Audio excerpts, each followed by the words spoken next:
pera, marami. TV, at may pasimple pa ako ito. Sa'yo, sa'yo.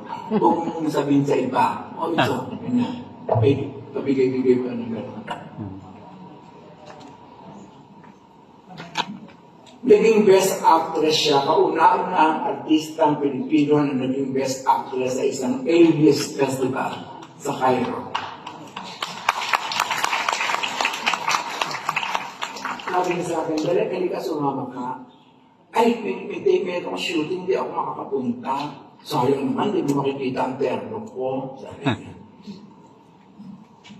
Yung nakalabas sa TV, sa news, nakita ko, maganda naman ang terno niya.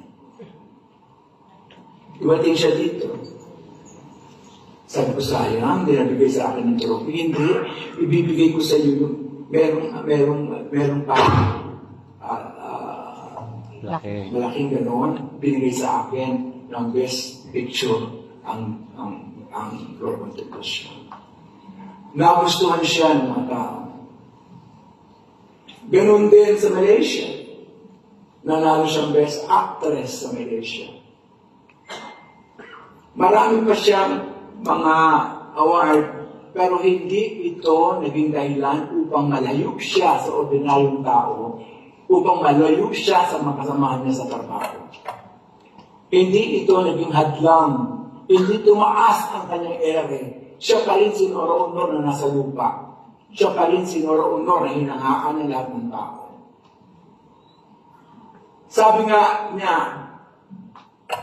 sa Himala, bilang Elsa, nung kausap niya yung documentalist na sa Spanky Manikan,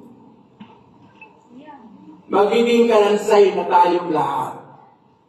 Pero ang sining na ating ginawa ay mabubuhay ng matagal sa habang panahon. Yun si Ate Guy.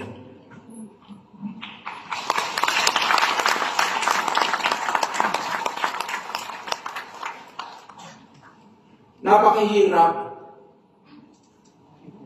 na magsabi ng mga bagay-bagay na hindi mo nasabi nung siya'y buhay pa. Hindi ko man lang nasabi kay Ate Guy nung buhay siya na isa siya sa pinaka-importanteng tao sa akin. Dahil sa kanya, nabuo ang paniniwala ko na ang politika ay dapat talagang sumasanib, umuugnay, nakikinabang ng ordinaryong tao. Nabuo ang paniniwala ko na dapat isasabihin ang katotohanan dahil ang kanyang emosyon ay yun ang katotohanan ng kanyang nararamdaman. Ang katotohanan ay hindi dapat pagtakpan. Ang katotohanan ay dapat sabihin. Ang katotohanan ay dapat ipagtanggol. Yan ang sinasabi ni Nora Honor. Yan ang sinasabi ng acting ni Nora Honor. Lalo na sa politika ng ating bayan. Sa isang panahon na magulo, nakausap mo si Ate Guy. Sabi ko, Ate Guy, paano ba ito? Hindi ako kung saan lalago, kung saan makikinabang ang ordinaryong tao, doon ako. Sabi ko. Hindi natakot si Ate Guy umiling o kumampi. Hindi natakot na hindi magsalita. Sumasali sa rally kung kinakailangan. Lumalaban kung kinakailangan. Maraming producer nung bandang muli na ang hindi na naniniwala sa katanyagan ni Ate Guy na ayaw niya siyang isali sa mga pelikula. Dahil hindi na kumikita ang pelikula. Sabi ko, Ate Guy, mahirap. Hayaan sila. Gagawa tayo. At gumagawa siya. Kahit hindi sa mainstream producer. Gumagawa siya ng indie o independent. Tinutulungan niya ang independent films. Marami siyang ginawa nito. Hindi sa mainstream, kundi independent film. Naging reyes siya ng independent na pelikula. Bilang reaksyon sa mga ginagawa ng mainstream cinema na puro lamang pampatawa, pampaiyak, pampalibog ang ginagawa. Si Ate Guy ang magiging simbolo ng ating sining sa maraming panahon. May mga institusyon na hindi na kinikilala ang artistic expression ng pelikula. Ini-is out na ang pelikula sa kanilang programa. Nakakalungkot. Ito ay matinding dagok sa lahat ng gumagawa ng pelikula. Hindi dapat tingnan ang pelikula na isang maliit na bagay lamang.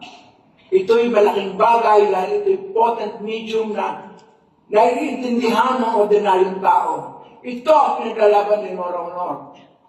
Mahal ni Nora Honor ang pelikula. Kailangan mahalin din natin ang pelikula dahil ito'y mataas na artistic expression. Hindi ito isang maliit na bagay. Hindi lamang ito isang popular medium. Ito'y artistic expression ng bayan. Palakpakan natin si Nora Honor.